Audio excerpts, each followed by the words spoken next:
প্রিয় দর্শক, একজন প্রাইভেট শিক্ষক যদি একজন ছাত্রীকে বাসায় পড়াতে যায়, সেই ছাত্রী যদি পড়ার দিকে মনোযোগ না দিয়ে অন্যদিকে মনোযোগ দেয়, এখানে সেই প্রাইভেট শিক্ষকের দোষটা কোথায়? প্রিয় দর্শক, নিচে থাম্বনেলটা থেকে বুঝতে পারতেছেন আজকে ভিডিওটি কি বিষয়ে। এই সম্পূর্ণ ফোন আপটা শুনলে আপনারা এই প্রাইভেট শিক্ষক এবং এই ছাত্রীর পুরো বিষয়টা বুঝতে পারবেন।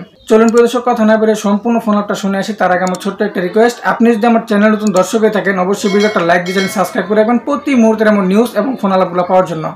আসসালামু আলাইকুম সুপ্রিয় দর্শক মণ্ডলী, আমি আপনাদের সামনে আমার জীবনের সবচাইতে কঠিন একটা গল্প নিয়ে আসছি, যে গল্পটা থেকে আপনারা অবশ্যই একটা শিক্ষা অর্জন করতে পারবেন।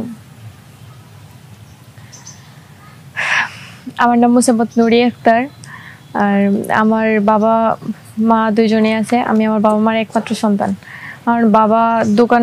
আমার বাবার একটা দোকান আছে, তো উনি সকাল 9টায় দোকানে যায়, প্লাস উনি লাঞ্চ এসে আবার 4টা বাজে বাসায় চলে আসে, বা অনেক সময় দেখা যায় যে দোকান বন্ধ করতে করতে অনেক রাতও হয়ে যায়।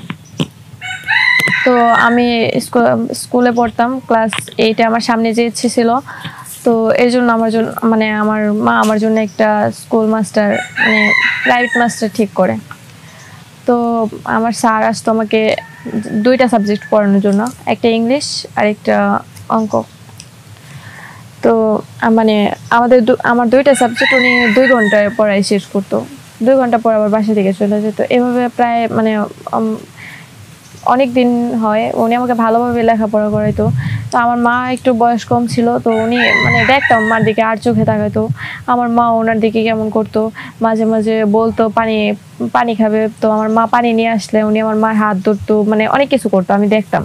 বাট আমি কিছু বলতাম না, যে আন্টিটাকে আবার বাজে কোনো সম্পর্ক হতে পারে, এটা আমি ভাবতে পারিনি। তো একদিন আমার মাস্টার আমাকে অঙ্ক বুঝাইতে দিয়া উনি বলে যে তুমি বসো, আমি আন্টির সাথে একটু কথা বলে আসতেছি। তো আমি অঙ্ক করতে থাকি। তো এক পর্যায়ে দেখা যায় যে উনি আমার অঙ্কটা সামান্য একটু হয় যে বুঝতে পারিনি, যে এটা বোঝানোর দরকার, বোঝা দরকার আমার। তা আমি স্যারকে অনেকবার ডাকি, কিন্তু স্যার শুনে না। পরে আমি চিন্তা করলাম যে হয়তো বা টিভি দেখতেছে মার সাথে, এর জন্য শুনতে পাইতেছে না।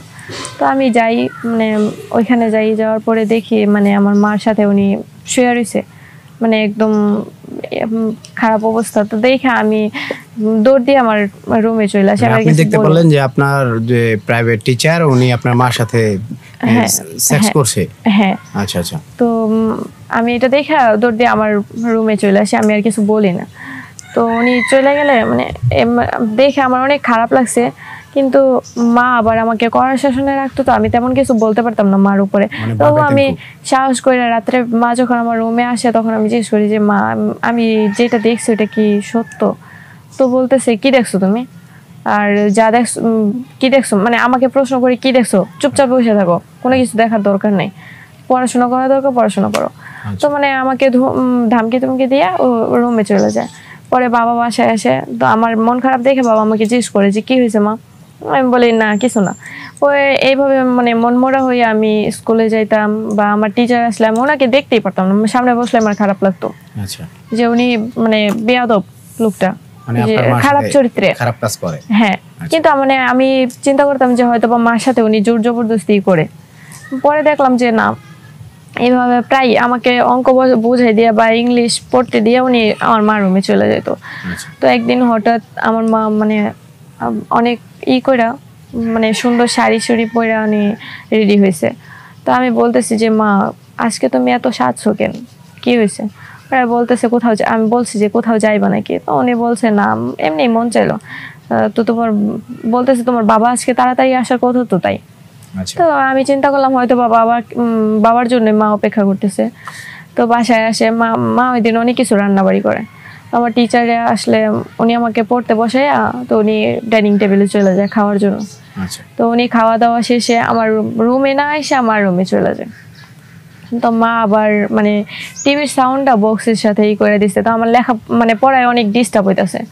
পরে আমি যাই বক্সটা বন্ধ করার জন্য, যাই দেখি আমার রুমে মার রুমে মা আর স্যার একদম খারাপ অবস্থা, ওনাদের অবস্থা দেখে আমি ওইখানে জ্ঞান হারা হয়ে গেছিলাম। পরে মা আমাকে আমার রুমে নিয়ে আসে, আর আমাকে সুস্থ করে পানি টানি ঢাইলা সুস্থ করার পর আমি সুস্থ হয়ে দেখি স্যার আর ওইখানে নাইকা। পরে মারে আমি জিজ্ঞেস করতেছি যে মানে আমি যেটা দেখছি ওটা কি মা, আরেকদিন দেখছি আমি, আজকেও দেখলাম আমি। পরে বলতেছি কি দেখছো? আমি বলতেছি স্যারের সাথে তুমি কেন শুয়ে আসিলা? পরে বলতেছে কই তোমার স্যার তো আজকে আসেই নাই। পরে আমি বললাম যে এটা কি আমার চোখের ভুল, তাহলে স্যার এখনো আসে নাই। ঘড়ির দিকে তাকায় দেখি 3টা বাজতেছে, স্যার আমার আসে পড়াইতে আসে 12টা বাজে, পড়াইতে এসে 1টা 2টা বাজে চলে যায় উনি। তো আজকে 3টা বাজে কেন স্যার আসলো না? পরে আমি স্যারের ফোন দিই, মানে আমি চিন্তা করলাম ওইটা হয়তো আমার মনের ভুল। হ্যাঁ, আমি স্যারের ফোন দিই, পরে আবার স্যার আসে, এসে আমাকে পড়ায়। তো ওই দিন মানে ওই সময় আর মার রুমে যায় না। তো চিন্তা করলাম প্রতিদিনই স্যার তো মানে মার রুমে যায় টিভি দেখে, তাহলে আজকে কেন গেল না? আর আমি যেটা মানে আমার ভিতরে খালি একটা চিন্তা আসতেছে যে আমি আগে যেটা দেখছি ওইটা কি সত্য? আর ওই দিন স্যার আমার ওই দিন 2বার পড়াইতে আসছে, মানে আমার মাথায় একটা টেনশন ঢুকে গেছে। পরে আমার বাবা আসে রাত্রে 9টা বাজে, এসে দেখে আমি রুমে ফোন টিপতেছি আর মানে ফোনে করতেছি আর কান্না করতেছি। আমার বাবা বলতেছে যে তুমি কি করো? তো আমি সবই লিখছি যে আমার মার সাথে কি কি হয়েছে আর আমার সাথে কি কি হইতেছে, মানে আমার ফোনে লিখতেছি আর কান্না করতেছি। পরে বাবা মানে সবটা পরে আমি তো আর মেয়ে হয়ে বাবার কাছে এটা বলতে পারবো না। আচ্ছা, যার কারণে আপনি ফোনে লিখছিলেন বাবাকে SMS করার জন্য, কিন্তু ওই সময় বাবা এসে দেখে ফেলায়। পরে বাবা আমাকে কিছু বলে না, কিন্তু বাবা অনেক কান্নাকাটি করছে আমার জন্য দুরা। পরে মানে এইভাবে দেখতে থাকে। বাবা একদিন আইসা মানে ওনাকে একদিন তাড়াতাড়ি চলে আসে 12টার দিকে, আইসা ওনাকে হাতে নাতে দৌড়া ফেলায় আমার মারে সহ। পরে মানে আমার মাকে বাসা থেকে বের করে দেওয়া হয়। পরে আমার খালা নানান মানে অনেকে আসছে আমার মার জন্য, আমার বাবার কাছে রিকোয়েস্ট করার জন্য, কিন্তু আমার বাবার হয়তো আমার মায়ের রাখার ইচ্ছা ছিল, কিন্তু আমি চাই নাই যে ওরকম মা আমার প্রয়োজন নাই। যে মা মেয়ের লেখাপড়া করানোর কথা বললে মাস্টারের সাথে নষ্টামি করতে পারে, সে মা ভবিষ্যতে যে মেয়ের জীবনটা নষ্ট করতে পারবে না এটার কোনো গ্যারান্টি আছে? তো এই চিন্তা করে আমি মানে আমার মাকে আর রাখতে দিই নেই। তো বাবা মাকে ডিভোর্স দিয়ে দিছে, আর এখন আমি লেখাপড়া করতেছি। আমার বাবা মাকে ভালোই করতেছে, আমাদের আর্থিক অবস্থাও এখন মোটামুটি চলতেছে ভালো। তো বাবা মাকে খুব আদর করে। আর এই বিষয়টা আমি আপনাদের সামনে এর জন্য বলতে আসছি যে মানে এই বিষয়টা আমার বাবাও জানে না যে আমি অফিসে আসছি। তো আপনাদের সামনে এই জন্য বলতে আসছি যে একটা মেয়েকে দেখে রাখার দায়িত্ব হচ্ছে একটা মায়ের, কিন্তু এইখানে দেখা গেল যে মাই নষ্টামি করতেছে, মেয়ে তো হবেই, কিন্তু আমি ওরকম না। তো সবাই আশা করি যে সাবধান থাকবেন এরকম ঠিক। আর যদি পড়াশোনা করা হয় স্কুলেই করেন, ঘরে মাস্টার আইনা পড়াশোনা করানোর কোনো দরকার নেই। ধন্যবাদ আপনাকে আপনার মূল্যবান বক্তব্য আমাদের মাঝে পেশ করার জন্য। আপনার গল্প থেকে অনেকজনই অনেক রকম শিক্ষা গ্রহণ করতে পারবে। দর্শক ভালো থাকুন।